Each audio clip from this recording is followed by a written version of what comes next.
Iya, seperti yang dikatakan oleh Ibu Eni bahwa memang di pandemi COVID-19 refocusing anggaran dilakukan berkali-kali, bahkan ini mungkin kali pertama untuk bisa merubah anggaran yang sewajarnya atau awalnya digunakan untuk A tapi kini difokuskan pada kesehatan atau terkhusus untuk penanganan COVID-19.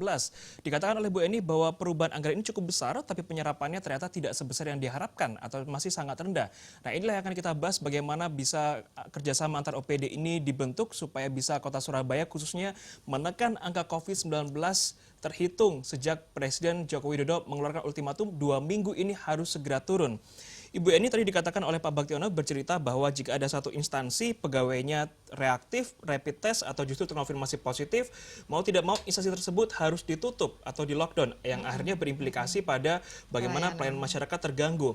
Apakah ini sudah kebijakan yang tepat untuk paling tidak menyebarluaskan penularan, tapi akhirnya berimplikasi pada pelayanan?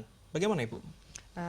Saya menjawab yang ini dulu bahwa untuk pelayanan di era pandemi ini kan pemerintah daerah dihadapkan pada 2 tugas besar. Yang pertama pelayanan reguler tetap harus berjalan terutama pada pelayanan dasar. Kemudian pada pelayanan kedaruratan. Nah, khusus kepada pertanyaan tadi tentu mengacu kepada pelayanan reguler. Betul. Pelayanan reguler yang vital memang tidak boleh berhenti. Oke. Rumah sakit misalnya, ada pasien pandemi COVID, ada pasien yang lain ya. Dan saya sedang riset saat ini tentang bagaimana kolaborasi heksahelik kesehatan. Ternyata banyak pasien yang kemudian takut untuk ke rumah sakit karena tadi. Artinya begini, kalau tadi terjadi misalnya ada satu karyawan yang terkontaminasi, saya pikir tubuh pemerintah daerah, tubuh OPD itu kan tidak personal. Maka itu bagaimana men-switch personal, bagaimana men-switch pegawai itu menjadi bidang tugas yang itu harus menjadi kebijakan extraordinary. Oke, heksahelik ini meliputi siapa saja Ibu melibatkan? Nanti di closing ya, heksaheliknya. Nah, kemudian yang kedua ini yang kedaruratan. Nah, isu nasional maupun isu di pemerintah daerah terkait dengan alokasi dana ini. Jadi dana itu menjadi kotak Pandora. Jadi ada tetapi tak terjangkau, ada tetapi tidak cair. Nah, padahal kemudian dari obatnya adalah bagaimana kebijakan dan keberanian untuk melakukan extraordinary. Jadi kemudian payung hukum harus cepat untuk disiapkan. Seperti Pak Jokowi, perlu perpu apa? Kalau nunggu undang-undang lama.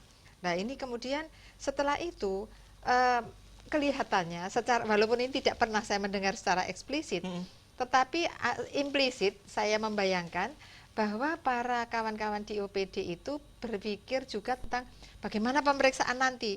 Memang saat ini secara retorika, ini bebas, ini sedang pandemi memang nah, khusus. Ini adalah kondisi darurat.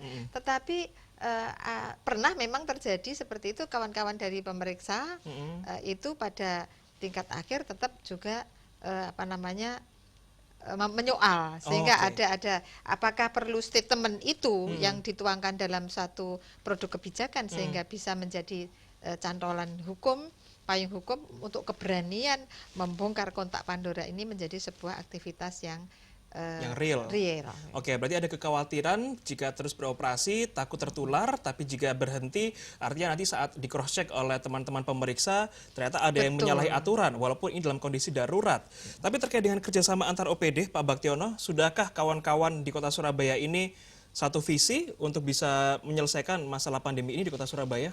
Kalau satu visi ya, tapi implementasi tadi itu yang perlu perjelas lagi dan perlu mereka itu untuk kompak satu sama lainnya.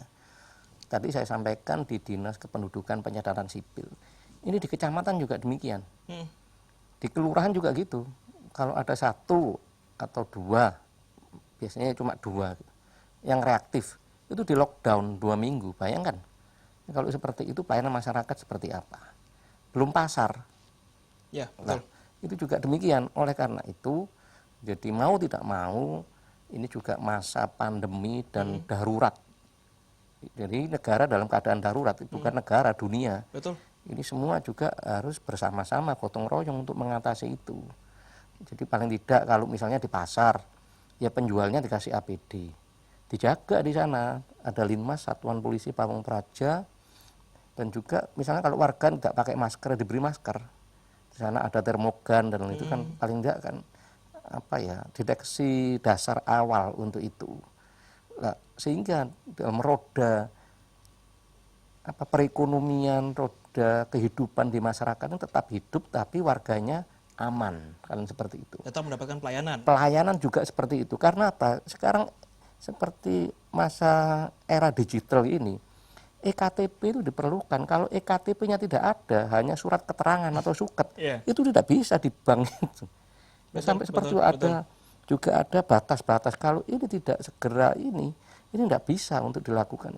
Ini kan makanya ini juga harus dipahami oleh seluruh kepala-kepala organisasi perangkat daerah. Jangan semua dibebankan wali kota. Kalau orang Surabaya opo jare wali kota. Lah ini kan ya sama dengan rekoso cuma gak roto. One man show sekali jadinya. Oh iya kan kasihan wali kota kalau seperti ini.